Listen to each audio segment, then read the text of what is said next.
السلام علیکم، آپ دیکھ رہے ہیں انیق ناجی آفیشیل یوٹیوب پر۔ دیکھتی آنکھوں اور سنتے کانوں کو یہ افسوسناک خبر ملی کہ نیلام گھر کا میزبان طارق عزیز اب ہم میں نہیں رہا۔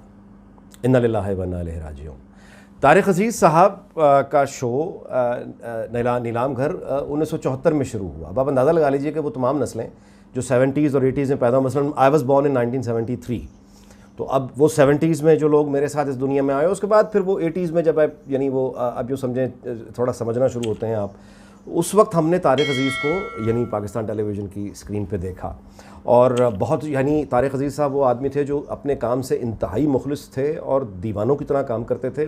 ایک تو ذاتی تعلق یہ کہ میرے والد صاحب سے ان کی دوستی کو 1953-54 سے تھی، لیکن وہ تعلق اپنی جگہ۔ جب میں نے انہیں کام کرتے ہوئے خود، یعنی یہ ملاقات میں آپ کو بتا رہا ہوں 1988 میں پہلی مرتبہ جب میں پاکستان ٹیلی ویژن لاہور سینٹر میں گیا، اس کے بعد پھر میں نے ان کو یعنی وہاں ریہرسلز کرتے ہوئے دیکھا، آتے جاتے دیکھا، کام کرتے دیکھا، اور مجھے اندازہ ہوا کہ یہ کس حد تک یہ اپنے کام کو سنجیدہ لیتے ہیں۔ میں آپ کو اس کی مثال بتا دیتا ہوں۔ وہ شو کی ریکارڈنگ کے لیے جب جاتے تھے تو عام طور پہ شلوار قمیض پہنا کرتے تھے، اور شلوار قمیض جب وہ یعنی جو شلوار قمیض انہوں نے پہننا ہوتا تھا، وہ کپڑا اور وہ ڈیزائن وہ ایک سوٹ نہیں ہوتا تھا، وہ ایک ہی طرح کے 3 یا 4 سوٹس سلوایا کرتے تھے، اور جو یعنی شلوار قمیض وہ پہن کے ریکارڈنگ پہ جاتے تھے، بالکل وہی شلوار قمیض 1 یا 2 جوڑے بیک اپ کے طور پہ انہوں نے سٹاف کو دے رکھے ہوتے تھے۔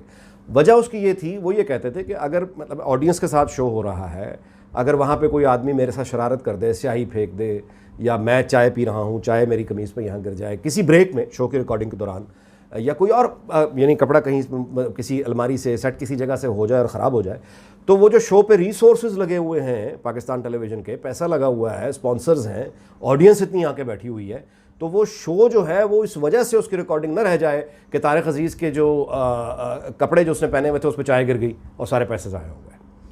نہیں، اگر کوئی میرا کپڑا خراب ہو گیا ہے تو میں اسی وقت جا کے بالکل وہی شلوار قمیض دوسرا جا کے میں تبدیل کر لوں گا، تاکہ ریکارڈنگ کنٹینیو ہو۔ یہ نہ ہو کہ آدھے شو میں طارق عزیز نے کپڑے اور پہنے اور آدھے شو میں کچھ اور پہنے ہیں۔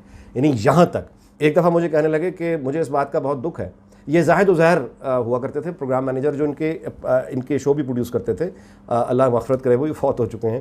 ان کے کمرے میں ہم بیٹھے ہوئے تھے، تو مجھے کہنے لگے کہ یار مجھے بڑا افسوس ہے کہ ضیاء الحق کے ماشاء اللہ نے میرے حافظے پر ادبی جو ذوق تھا اس پہ بڑے بھیانک اثرات اس کے مرتب ہوئے ہیں، میرا حافظہ بڑا متاثر ہوا۔ تو میں نے کہا جی ضیاء الحق کے ماشاء اللہ سے شعر و شاعری کا مطلب آپ کا حافظہ کیسے متاثر ہوا؟ تو کہنے لگے کہ یار بات یہ ہے کہ وہ تمام شعر جس میں انقلاب کی کوئی بات ہو، یا وہ تمام شعر جس میں حسن کی ذرا کچھ بات ہو، یا کوئی شراب و کباب کا ذکر آ جائے، تو وہ سارے شعر جو ہیں وہ تو پاکستان پی ٹی وی کے شو میں وہ بین لگا ہوا ہے، مطلب وہ شعر بھی نہیں پڑھ سکتے، مطلب شعر بھی نہیں پڑھ سکتے۔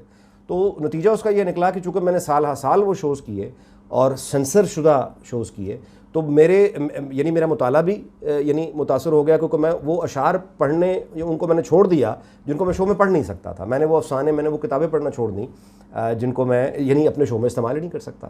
تو یہ یعنی ان کو بڑا دکھ تھا۔ آپ اندازہ لگائیے کہ ان کی یعنی مطالعے کی کتنی فکر ہے، کتنی اچھا الفاظ جو تھے، یعنی ایک ایک لفظ کی حرمت، وہ یہ کہتے تھے کہ مطلب ہے کہ آپ یعنی شین قاف کا درست ہونا، یعنی کمپیئر، یعنی اینکر جب گفتگو کرتا ہے، تو یہ طارق عزیز نے مجھے سمجھایا تھا کہ اگر اینکر ہی غلط الفاظ بولے گا، غلط شعر پڑھے گا، تو بیسیکلی وہ جہالت کی تبلیغ کرے گا۔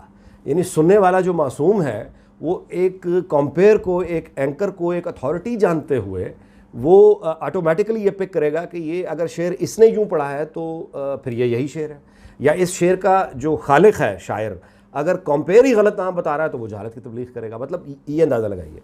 طارق عزیز صاحب کے بارے میں یہ بھی بتاتے چلوں کہ سیاست میں ان کی دلچسپی جو ہے یہ بڑی پرانی تھی، یعنی یہ ذوالفقار علی بھٹو کے ساتھیوں میں رہے۔ 68 اور 69 میں پاکستان میں جو انقلاب کی لہریں بڑی آئیں، اس میں جو اس سے بڑا متاثر تھے۔ تو معراج محمد خان اور طارق عزیز صاحب، ان دونوں کو بھٹو صاحب کا مشورہ یہ تھا 70 کے انتخابات سے پہلے کہ انتخاب نہیں انقلاب، آپ کو انقلاب لانا چاہیے۔ مطلب یہاں تک رومانٹک تھے طارق عزیز صاحب۔ اس کے بعد ان کا سیاسی سفر مجھے یاد ہے، پھر اس کے بعد یہ خیر مطلب ظاہر ہے پی ٹی وی پہ کام کرنا تھا تو ایک حد تک ہی سیاست کر سکتے تھے، لیکن 93 میں جب غلام مساق خان نے نواز شریف کی اسمبلی توڑی تو نواز شریف سپریم کورٹ چلے گئے۔ سپریم کورٹ نے جب نواز شریف حکومت کو بحال کیا اور بلخ شیر مزاری صاحب جو نگران وزیر اعظم تھے وہ گھر کو چل دیے، تو نواز شریف پھر بطور وزیر اعظم ایک تقریر کی ریکارڈنگ کے لیے پاکستان ٹیلی ویژن یہ لاہور سینٹر یعنی آئے تھے، اور وہاں چونکہ وفاقی ادارہ ہے ٹیلی ویژن کا، تو حکومت بحال ہونے پر وہاں کے ملازمین، کچھ یونینز، کچھ نواز شریف کے حمایتی، وہ لوگ ان کی یعنی حمایت میں مظاہرہ کر رہے تھے، خوشی کا اظہار کر رہے تھے، ڈھول بجا رہے تھے. تو طارق عزیز صاحب جو کہ عوامی آدمی تھے، تو وہ یونین کے لوگوں کے ساتھ کھڑے ہوئے یوں سمجھیے کہ یعنی بھنگڑا ڈال رہے تھے. تو نواز شریف آئے، آ کے انہوں نے دیکھا، مطلب ظاہر ہے جس طرح، تو طارق عزیز صاحب نظر آئے تو ان کو بلایا اور حال چال پوچھا طارق عزیز صاحب سے، کیسا جا رہا ہے آپ کا نیلام گھر؟ انہوں نے کہا جی بالکل ٹھیک جا رہا ہے. تو وہاں پھر نواز شریف نے کہا کہ آپ کے شو کو نیلام گھر کی جگہ طارق عزیز شو ہونا چاہیے، تو آج سے آپ کے شو کا نام طارق عزیز شو ہے. تو یہاں سے پھر وہ نیلام گھر جو ہے پہلی مرتبہ طارق عزیز شو ہو گیا.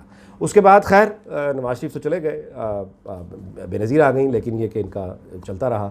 پھر اس کے بعد یہ MNA بھی بنے، اور وہ بہرحال وہ ایک علیحدہ، دیکھیں سیاست میں نا جب آرٹسٹ آتا ہے تو پھر اس سے یعنی وہ نتائج پھر وہ نہیں ہوتا. یعنی امیتابھ بچن نے بھی سیاست میں آنے کی غلطی کی، وہ مانتے ہیں آج تک کہ میں نے غلطی کی. طارق عزیز صاحب اگر وہ ظاہر ہے اس حد تک رہتے تو مطلب ٹھیک تھا، لیکن جیسے انہوں نے سیاست میں آئے پھر وہ ظاہر ہے کہ وہ اس طرح سے یعنی وہ نہیں شائن کر سکے. لیکن بطور کمپیئر اور بطور ایک اینکر کے ایک شو کو لے کر 40 سال سے زیادہ اس کو رن یعنی کرنا، یہ ایسا وہ ریکارڈ بنا گئے ہیں جو کسی یعنی اب اینکر یا کمپیئر کی بس کی بات نہیں ہے کہ ایک شو کو 40 سال چلانا، یعنی یہ ایک سمندر ہے. آپ اگر سوچیں تو اتنا عرصہ کام کرنا، یہ طارق عزیز ایک ایسا مارک لگا گئے ہیں کہ کسی دوسرے کے لیے بہت مشکل ہے کہ وہ اس مارک تک پہنچے.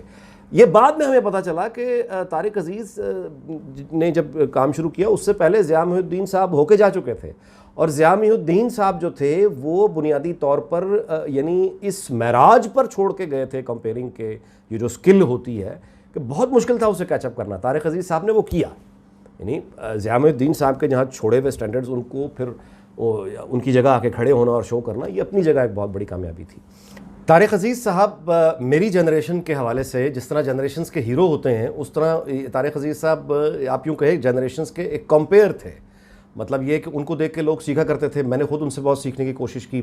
نیلام گھر کا سٹینڈرڈ یہ ہوا کرتا تھا کہ جو لوگ، جو طلباء یعنی جو اسٹوڈنٹس کمپیٹیٹیو ایگزامز کی تیاری کرتے تھے وہ یہ شو دیکھا کرتے تھے اور اپنی ایبلٹی کا امتحان لیا کرتے تھے. یونیورسٹیز اور کالجز میں پروفیسرز، ٹیچرز وہ سوال اپنے اسٹوڈنٹس سے پوچھا کرتے تھے جو نیلام گھر میں طارق عزیز صاحب پوچھا کرتے تھے. مطلب یہ سٹینڈرڈ ہوتا تھا. ایک یوں کہیے پاک فین کی جو حصول کے لیے یعنی انعام میں ملنے کے لیے ایسے ایسے مشکل سوال ہوتے تھے اور لوگ ان کا جواب دیتے تھے. پھر اس کے بعد یہ صرف کسوٹی کی طرح نہیں تھا، مطلب طارق عزیز نے اس کو عوامی بنایا اور بہت خوبصورت انٹرٹینمنٹ، فیملی انٹرٹینمنٹ اس زمانے میں وہ کرتے تھے. اور اب یوں کہیے کہ وہ بیسیکلی چونکہ ان کے شوز کے ساتھ وہ یادیں جڑی ہیں. اب یہ ساری کی ساری یادیں جو جڑی ہیں یہ کون سی ہیں؟ یہ وہ زمانہ ہے جب اب یعنی ایک ہی چینل ہے پاکستان ٹیلی ویژن اور 24 گھنٹے کی نشریات نہیں ہیں. مطلب یہ ہے کہ آپ نے ایک ڈرامے کی قسط اگر مس کر دی ہے تو وہ مس ہو گئی ہے پھر، یعنی اس کا آپ کو یہ یعنی عیاشی حاصل نہیں ہے کہ آپ اس کا ریپیٹ دیکھ لیں گے. شوز کے معاملے میں بھی یہی تھا. یعنی اگر آپ نے نیلام گھر نہیں دیکھا، جو جمعے کی چھٹی ہوتی تھی، مجھے یاد ہے اس زمانے میں جمعرات کو ان کا شو آیا کرتا تھا غالباً، اور اس کے بعد اگر آپ نے شو نہیں دیکھا تو بس وہ مس ہو گیا. انٹرنیٹ تو مطلب 1990 کی بات ہے، یوٹیوب تو بالکل ہی کل کی بات ہے. تو اگر آپ نے وہ شو مس کر دیا تو یہ وجہ ہوتی تھی کہ سڑکیں واقعی خالی ہوتی تھیں. یعنی ڈرامے کی جو قسط کوئی آنی ہوتی تھی، مقبول یا طارق صاحب کا یعنی نیلام گھر آتا تھا، تو واقعی لوگ جو ہے وہ یعنی پوری فیملی وہ بیٹھ کے ایک ہی عام طور پہ گھروں میں ٹیلی ویژن سیٹ ہوتا تھا اور اکٹھے بیٹھ کے سارے دیکھتے تھے. ایک بڑی خوبصورت تفریح ہوا کرتی تھی. ایک اور بات بھی آپ کو بتاتے چلوں کہ طارق عزیز صاحب کا شو ایک زمانے میں ایک اور کردار ہیں، وہ جبار ہوا کرتے تھے جنہوں نے نیلام گھر کے لیے یعنی جو سپانسرز کے لیے کام شروع کیا. وہ بھی ایک سیلف میڈ آدمی تھے، سائیکل پہ ہی آیا کرتے تھے. مجھے یاد ہے یہ لاہور سینٹر. اور اس کے بعد پھر وہ انہوں نے بڑی ترقی کی. پھر انہوں نے نیلام گھر خرید لیا اور اس کے بعد پھر انہوں نے ATV خریدا. انہی جبار نے پھر ایک پرائم TV کے نام سے پہلا یورپ میں پاکستانی TV چینل لانچ کیا. بعد میں پھر انہوں نے اب یہ آج کل وہ مطلب جبار ٹھیکیدار سے جو مشہور تھے وہ جبار سیٹھ جبار بن گئے. اب وہ پبلک TV یعنی جو ہے وہ جبار صاحب چلاتے ہیں. مطلب طارق عزیز کے شو نے ایک آپ یوں کہیے کہ بڑا مرکزی کردار ہے، یعنی ایک جبار ٹھیکیدار کو انہوں نے جبار سیٹھ بنا دیا. مطلب ایک آدمی جو ہے وہ ان کے شو سے ترقی کرتا ہوا, اور وہ جبار صاحب خود ایک تاریخ ہیں, ان کے ساتھ ایک شمیم صاحب کام کرتے ہیں, وہ طارق عزیز کے ساتھ انہوں نے بھی بہت کام کیا. خیر, طارق عزیز صاحب پاکستان سے دیوانوں کی طرح پیار کرتے تھے. یعنی ان کی ہر گفتگو میں, محفل میں, یعنی پاکستان کا پرچم, پاکستان کی غیرت, پاکستان کی ترقی, پاکستان کی خوشحالی, یعنی ان کی گفتگو سے عیاں ہوتا تھا. یعنی ان کی گفتگو میں یہ نظر آتا تھا کہ وہ پاکستان کو ایک خوشحال ملک دیکھنا چاہتے ہیں. ان کو لوگوں کا بڑا ایک پرانے, چونکہ وہ سوشلسٹ بھی تھے, وہ بھی خیالات بھی تھے, تو عام آدمی کے ساتھ, کامن مین کے ساتھ وہ اپنے آپ کو ریلیٹ کرتے تھے, کیونکہ وہ سیلف میڈ تھے. یعنی انہوں نے بھی بیسیکلی وہ سیلف میڈ تھے, تو ان کو وہ ان تکلیفوں سے گزرے ہوئے تھے جو ایک یعنی ایک پاورٹی کی جو تکلیفیں ہوتی ہیں غربت کی, اس سے پھر نکلنا اور اوپر جانا. تو طارق عزیز صاحب اس سے واقف تھے, لہٰذا اور وہ پاکستان کو ہمیشہ بہت محبت کرتے تھے, اور وہ یہ ہمیشہ کہتے تھے کہ اس ملک کی وجہ سے میں طارق عزیز ہوں اور مجھے سب کچھ ملا ہے. دلچسپ بات آپ کو یہ بھی بتاؤں کہ پامسٹری کا جو لوگ شوق رکھتے ہیں ان کے لیے یہ خوبصورت آپ کو بات بتاؤں کہ طارق عزیز صاحب کے ہاتھ میں شہرت کی لکیر نہیں تھی, اور یہ بات بہت مشہور ہوئی تھی ایک زمانے میں.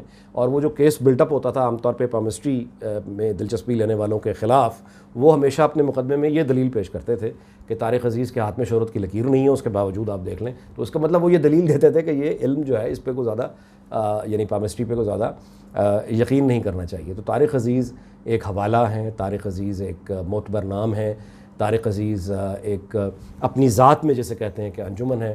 اور طارق عزیز ہم میں آج گو کے موجود نہیں ہیں, لیکن ہماری یادوں میں ہمیشہ رہیں گے, اس دعا کے ساتھ کہ اللہ تعالیٰ طارق عزیز کی مغفرت فرمائے, ان کے درجات بلند فرمائے. آپ سے اجازت چاہتا ہوں. اللہ حافظ.